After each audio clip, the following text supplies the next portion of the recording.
in this episode, I'm going to share something on a personal note, and that's going to be burnout. And I'm going to talk about how I'm experiencing a level of burnout and what is causing this level of burnout, and how I'm going to deal with this so that I'm empowered to create change despite the immense demands and barriers in front of me.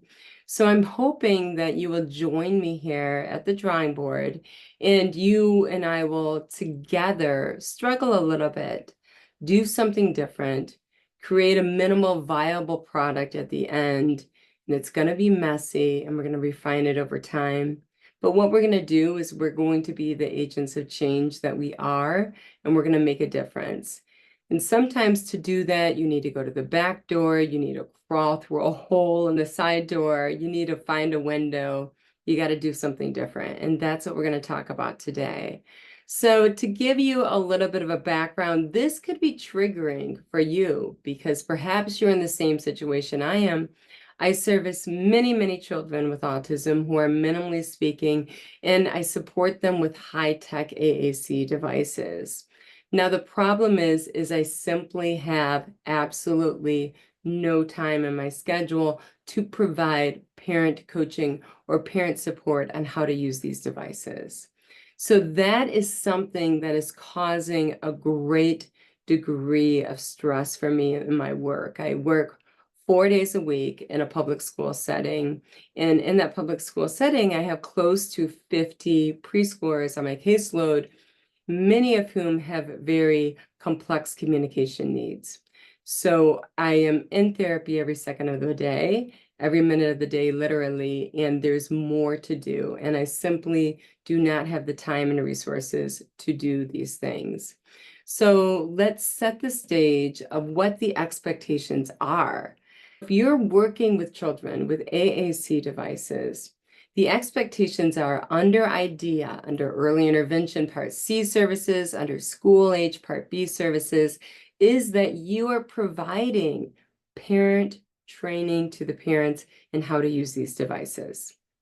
So the problem with that is that if you're like me, you have no time, but also the parents don't have time. So we have parents that are dual income, over 90% of them, they're at work. So when you're at work, they're at work. When are we going to make this work? The good news is that there is a viable solution, and that viable solution is that recent research has found that parent coaching in AAC devices through digital means is as effective as if you were coaching them live. So we have to take advantage of that digital medium, which allows us to cross those barriers of time that are in front of us. The second thing that we have to take an advantage is that recent research indicates that parents want to learn through video how to use the device.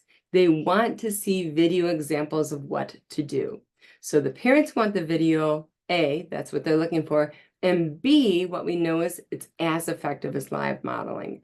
So we want to take advantage of that. Now, the problem is that as I'm experiencing, I know I'm not alone here. Elizabeth Briggs and her colleagues at Vanderbilt did a study of over 300 speech pathologists who are providing AAC digital parent coaching. So they're doing exactly what the research says works. They're doing exactly what the parents want. And what they're reporting is they're not getting the support. So the schools are not giving them the provision of time necessary to provide this practice. The insurance companies are not giving them the monies to bill for this practice. They're not getting funding for it. And it's something that's really necessary. So what we're coming across here is we're coming across the law says you have to do it. The parents want it.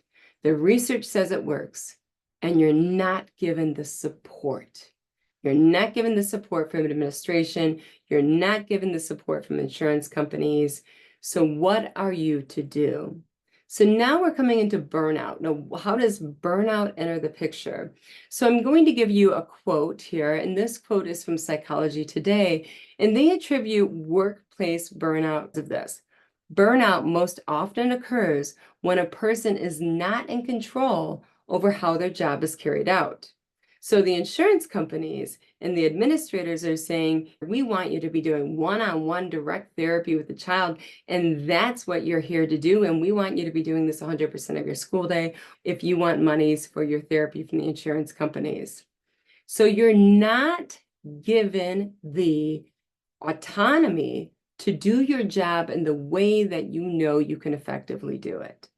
So that is a cause for burnout. So if you want me to repeat that again, let that simmer.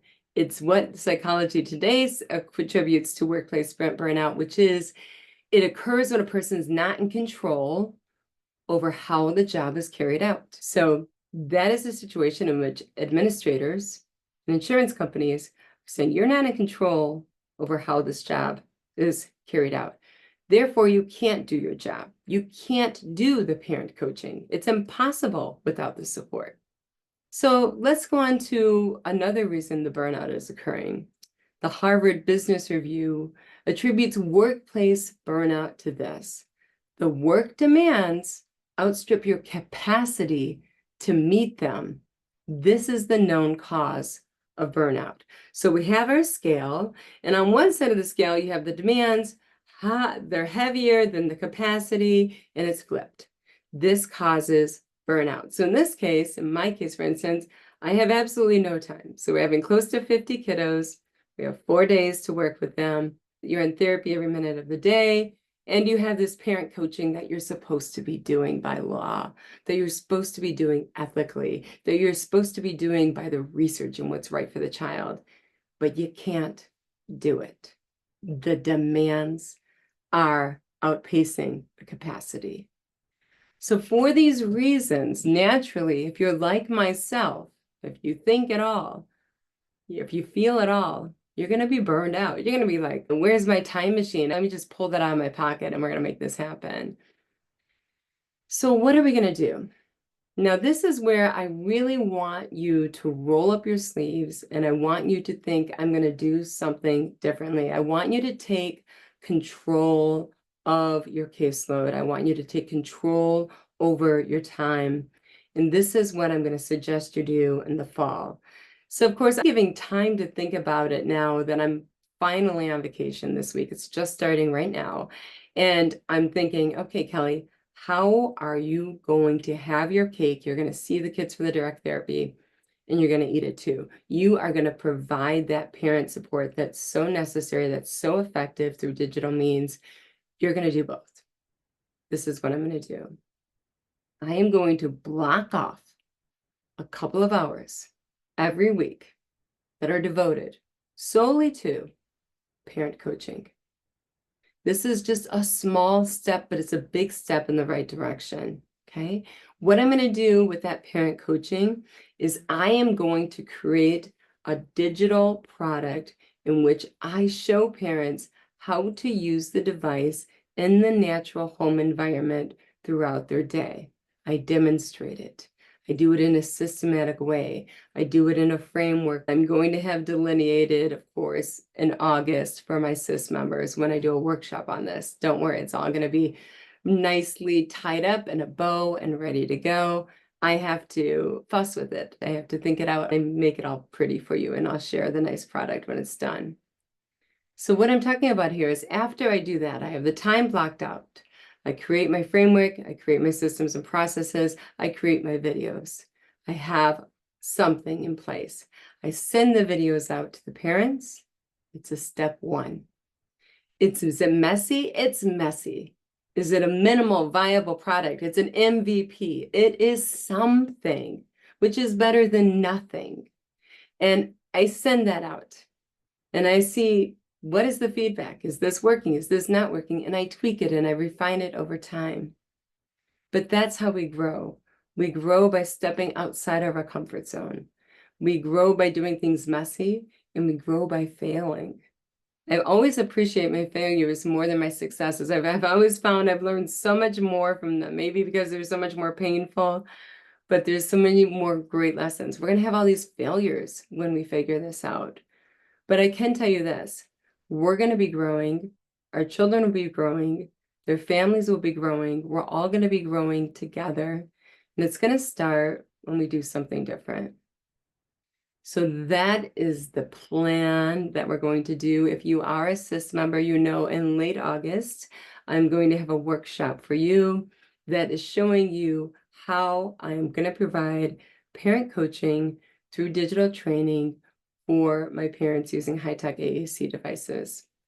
How I'm going to do something different, the method, the steps, the framework. I'm fleshing it out right now. Of course, I'm going to be spending all summer on this. I promise that it's going to be something good, not something great, but it's going to be something good for you to work with. And I appreciate you being with me at the drawing board so that we can grow together. So that said, I am going to be on vacation next week. I'm going to New York City. Email me if there's someplace in New York City I should check out. I'm going to be going to the Broadway play, Chicago.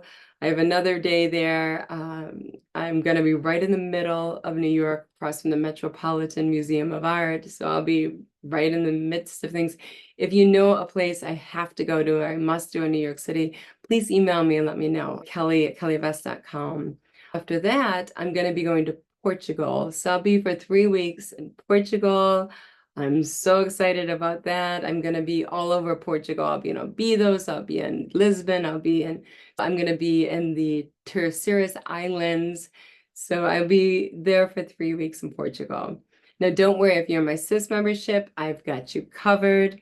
You're going to get your lessons 5:30 a.m. every Friday. The last week of July, I had a workshop for you. In the last week of August, I'm going to have a workshop for you people that had the summer off. Don't worry, I'm there for my SIS members. But that said, I might not be doing a podcast. The reason for that is my podcast, I don't batch produce these.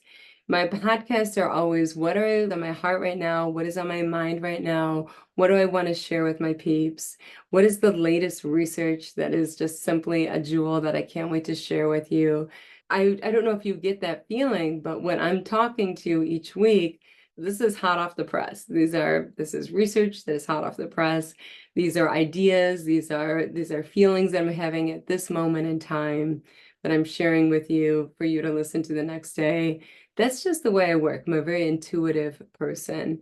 And I'm not one of those people that batch produces and sends out episodes that I produced months ago to you.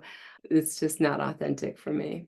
So if I have Wi-Fi when I'm staying in a castle in Obidos, I'll be there. I'll like hook it up and here I am doing a podcast from Obidos, Portugal, and I'm feeling something about speech pathology or something for you, for your health and wellness, which is very important. You must put your oxygen mask on first, then I'll be there. But if I don't have Wi-Fi, there's nothing I could do. So the same thing when I'm traveling in New York City. For some reason, the Wi-Fi is really bad and it's not working. Give me grace. I will be with you while I'm on vacation if I can, but if I can, I can't. I want you to take all of this information, roll up your sleeves, and make the world a better place.